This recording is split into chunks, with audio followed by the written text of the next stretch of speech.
Bonjour à toutes et tous. Voilà, aujourd'hui une nouvelle vidéo. Donc j'en fais pas énormément parce que je suis pas forcément un grand fan de faire des vidéos à la file. Aujourd'hui, j'aimerais vous parler d'un sujet bien particulier qui est connu de tous ceux qui sont en spiritualité, qui s'appelle la loi de l'attraction. Euh, j'ai lu il y a quelques années, comme donc énormément de gens qui sont entrés en spiritualité, le livre qui s'appelle Le Secret.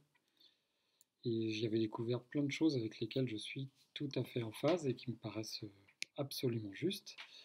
Mais j'aimerais vous parler, parce qu'il y a souvent un mais évidemment, j'aimerais vous parler d'un des points qui m'a interpellé dans ce livre Le Secret et par rapport à la loi d'attraction, c'est le rapport à l'argent.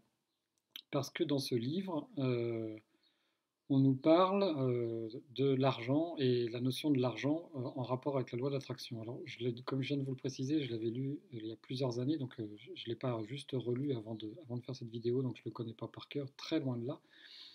Mais si mes souvenirs sont bons, dans le livre, il est expliqué que devenir riche, en fait, donc euh, adapter le principe de la loi d'attraction à la richesse matérielle et financière n'était en aucun cas un problème, que l'argent n'est pas un problème non plus en soi et que ça doit être considéré comme une énergie. Donc je serais assez d'accord avec ça, sur le fait que l'argent en soi n'est pas un problème, que c'est en effet qu'une énergie, ça je suis assez d'accord avec ça. Ce qui me gêne, c'est cette notion de vous avez le droit d'être riche et la loi d'abondance et la loi d'attraction fait que vous pouvez devenir riche matériellement et financièrement parlant. Et c'est là où je ne suis pas d'accord parce que l'argent, c'est une notion finie. Voilà. Il y a une masse monétaire dans le monde, une masse d'argent qui est définie, même si elle fluctue, puisqu'on utilise, d'ailleurs là on vient de le voir ces dernières semaines, on fait tourner ce qu'on appelle la planche à billets à fond pour faire des prêts aux États sur des centaines ou des milliers de milliards de dollars ou d'euros. C'est ce qu'on est en train de faire par rapport à cette crise du coronavirus dont on sort, où on vous dit on va donner 300 milliards par-ci, 1000 milliards par-là, enfin des sommes complètement folles. Donc on fait tourner la fameuse planche à billets pour pouvoir faire ça. Néanmoins, la notion d'argent en elle-même, la masse monétaire, c'est quelque chose qui est forcément de l'ordre de la finitude et pas de l'infini. Donc quand on touche à quelque chose qui est de l'ordre de la finitude, si on dit par la loi d'attraction, j'attire l'argent à moi et c'est pas un problème, et donc cette loi d'attraction me permet de souhaiter et de vouloir devenir riche et de devenir riche, eh bien, moi j'y vois quand même un souci. C'est exactement comme si on vous présentait un gâteau avec 10 parts égales, tout à fait égales, et que bah, celui qui est en spiritualité et qui est dans la loi d'attraction, il dit eh bien, c'est pas un problème. Avec la loi d'attraction, bah, moi je prends 2 parts au lieu d'une. Voilà. Et c'est pas un souci, c'est la loi d'attraction, c'est comme ça. C'est parce que comme je suis en spiritualité et que j'ai compris comment fonctionne le mode de fonctionnement de la loi d'attraction, et bien je peux attirer à moi une deuxième part de gâteau sans que ça pose problème. C'est cool, quoi, il n'y a pas de souci. Ben non, c'est pas cool parce que s'il y avait 10 personnes pour se partager ce gâteau en 10 parts, et ben celui qui va utiliser sa loi d'attraction pour capter une deuxième part en disant c'est pas un souci, je prends pour moi parce que c'est juste, et ben il prend la part du dixième, quoi, qui lui va pas manger. Ou alors les 8 autres, puisqu'il restera 8 parts, vont être obligés de couper un petit peu de leur part aussi pour donner au dixième à qui on a pris la part. Alors ça paraît un peu simpliste comme démonstration, mais ça me paraît pourtant fort juste. Donc dire qu'en loi d'attraction, eh bien, on peut se permettre de demander l'abondance financière et matérielle, eh bien, dans un monde de finitude, ça me paraît assez compliqué. La seule, je dirais que la seule exception à ça, c'est l'amour, parce que l'amour, elle, justement, elle est infinie. L'amour, c'est totalement infini, et donc, si j'attire l'amour à moi, je peux même l'attirer avec la loi d'attraction de façon permanente et gigantesque. Et ben, c'est pas un problème, puisque c'est une notion infinie. Elle n'a pas de limite. Donc, à partir du moment où elle n'a pas de limite, si j'attire l'amour à moi en permanence, et ben, ça n'en enlève pas aux autres. Il y a cette phrase qui dit le bonheur, il s'épuise pas en le partageant, mais au contraire, plus on va le partager, plus il va grandir. Et l'amour, c'est pareil, plus vous allez le partager, et plus il va grandir. Alors que l'argent, bah, plus vous allez l'attirer à vous et vous allez vouloir amasser sur votre seule personne une partie de cette masse monétaire qui est finie, je vois difficilement comment on peut expliquer bah, que ça pose pas de problème pour les autres. Voilà. Les quelques, je ne sais pas combien il y a de centaines de milliardaires dans le monde, mais je pense pas qu'ils soient spécialement en spiritualité, mais même s'ils étaient en spiritualité, le fait qu'ils disent bah, l'argent n'est pas un problème, j'attire 30 ou 40 ou j'en sais rien, je dis n'importe quoi, 50 ou 100 milliards de dollars sur ma seule personne, et c'est pas un problème, c'est la loi de l'abondance, il y en a assez pour tout le monde. Malheureusement, c'est pas comme ça que ça fonctionne sur une notion qui est de l'ordre de la finitude, donc j'insiste bien là-dessus. Voilà. Voilà ce que je voulais dire sur cette notion de la loi d'attraction. Je crois il faut faire attention à comment on utilise certaines énergies dites lumineuses. Par exemple, je pense précisément à un exemple qu'avait donné le Karmapa. Alors pour ceux qui connaissent un petit peu le bouddhisme, ils savent qui est le Karmapa. Le Karmapa, c'est le pendant du Dalai Lama pour une autre branche du bouddhisme tibétain, qui disait il avait découvert, par exemple, que la méditation transcendantale était en train d'être professée et apprise aux soldats d'élite de l'armée américaine. Parce que comme ça, grâce à la méditation transcendantale, ils arrivaient à une telle maîtrise intérieure que du coup, leur capacité sensorielle et de concentration était accrue, et tellement accrue qu'ils tuaient beaucoup mieux l'ennemi.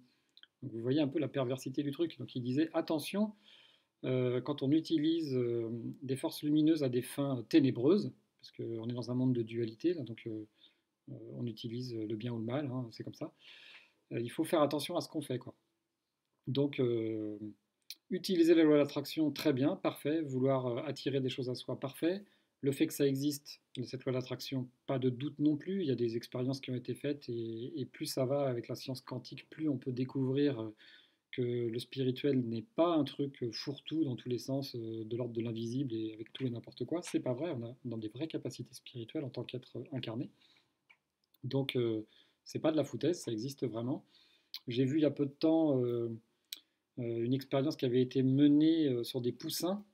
Et on fait ça aussi, je crois, avec les petits des oies ou des canes.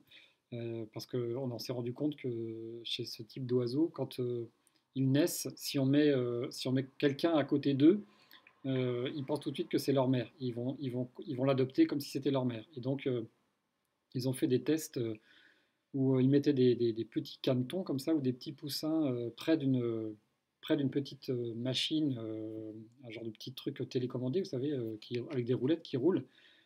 Et ils ont fait ce test, ils l'ont fait des dizaines et des centaines de fois pour voir, en vérifier la véracité. En fait, ils s'apercevaient que ces petits poussins, quand ils les mettaient dans une espèce de petite, avec un petit grillage qui les séparait de ce petit engin motorisé sur roue, et ben ces poussins, comme ils pensaient que c'était leur mère, ils avaient tellement envie d'être auprès de ce qu'ils considéraient comme être leur mère que ils utilisaient une forme de pouvoir d'attraction comme nous, de loi d'attraction qui fait que cette petite machine s'approchait directement du grillage. Alors ça vous donne une idée pour nous autres humains en tant que créateurs incarnés de la puissance incroyable de cette dite loi d'attraction et ce qu'on peut faire avec notre esprit quand on est convaincu et entraîné de cette capacité de la loi d'attraction. Voilà, donc je pense que c'est quelque chose qui ouvre des portes extraordinaires parce que si c'est utilisé à des fins de partage et d'amour entre nous, de fraternité, c'est juste extraordinaire de pouvoir utiliser cette capacité de la loi d'attraction. Et je le redis donc, je pense que si c'est pour attirer une masse monétaire fixe d'argent sur une seule personne, je pense que c'est exactement comme cette histoire de la méditation transcendantale pour les GI américains, c'est dévouer des forces lumineuses à des idées un petit peu ténébreuses, quoi. Voilà, donc attention à ça. Et puis ensuite, pour finir cette vidéo, une deuxième chose qui m'a paru assez importante de vous parler aujourd'hui et qui est aussi en rapport avec ça, c'est finalement qu'est-ce qu'être en spiritualité? Est-ce que être en spiritualité, c'est encore avoir des préoccupations d'ordre financier et matériel? Est-ce que être profondément en spiritualité, c'est avoir encore des problématiques d'argent et de désir de possession matérielle? Ça me paraît quand même un petit peu antinomique. Donc dans ce livre, Le Secret, dire voilà, vous avez le droit avec la loi d'attraction. Bon, je prends un exemple extrême pour que ça soit bien clair pour tous. Moi, en tant que créateur incarné et spirituel, eh ben, je veux une Ferrari décapotable et habiter à Miami Beach dans un super appartement, dans une tour de verre. est-ce que c'est vraiment être en spiritualité? C'est la question. Après, je j'ai pas de réponse, j'ai pas de réponse fermée et certaine par rapport à ça. C'est vraiment mon point de vue. Donc ça n'engage que moi, mais mon point de vue, c'est que entrer profondément en spiritualité, c'est ouvrir le cœur. Et ouvrir le cœur, ça peut pas être utiliser la loi de l'attraction pour attirer des biens financiers et des biens matériels sur ma seule personne. Voilà. Je crois pas du tout à ça. Et même plus loin, j'ai longtemps justement utilisé la loi de l'attraction et je faisais de la méditation et je faisais des prières en disant, en appelant l'univers à me rendre riche matériellement, enfin et surtout financièrement, et en disant quand j'aurai cet argent sur moi, sur ma personne, eh ben, je pourrai le redistribuer aux autres. Et finalement, même ça, j'ai arrêté de le faire parce que je me dis que c'est pas non plus la bonne solution. C'est-à-dire que pourquoi je devrais attirer à moi des grosses sommes d'argent pour les distribuer à d'autres? Non, que chacun euh, plutôt prier pour que chacun arrive à ouvrir sa dimension spirituelle, arrive à ouvrir son cœur et arrive à rentrer profondément en spiritualité afin de rentrer dans un monde de partage et de compassion. C'est beaucoup plus important que d'attirer de l'argent sur une seule personne qui, même si elle va le redistribuer après, qu'est-ce qu'elle va... Pourquoi? Puisque tout est déjà là et on peut tous jouir de ce que la Terre nous offre gratuitement. Il y a des panneaux, il y a un panneau comme ça où on voit un panier avec plein de choses, des fruits et des légumes dedans, et où on dit bah, la Terre, c'est la seule à qui ne demande jamais rien. C'est-à-dire que vous plantez des graines et hop, ça pousse et elle vous offre tout gratuitement. Et je crois que c'est aussi notre vocation d'être comme la Terre et d'être dans l'échange, dans le partage et dans un monde de gratuité. Ça peut paraître utopique et tout le monde pourrait me dire oui, c'est bien gentil Yann, mais dans quel monde tu vis? Ça n'existe pas. C'est un monde d'utopie, le monde d'un partage et de troc entre tous et de conscience justement que j'ai pas besoin d'attirer à moi les biens financiers et les biens matériels et que je ne manque de rien finalement, que je suis déjà un être complet. Évidemment, ça paraît très utopique. Et pourtant je crois que je l'ai déjà dit dans une autre vidéo, donc je le redis dans celle-là parce que ça me paraît essentiel.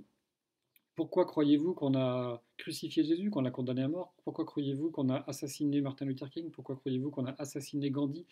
Pourquoi croyez-vous que tous ces êtres de lumière et ces gens qui justement prônent un monde de partage, d'équanimité d'ouverture du cœur, ils ont été assassinés?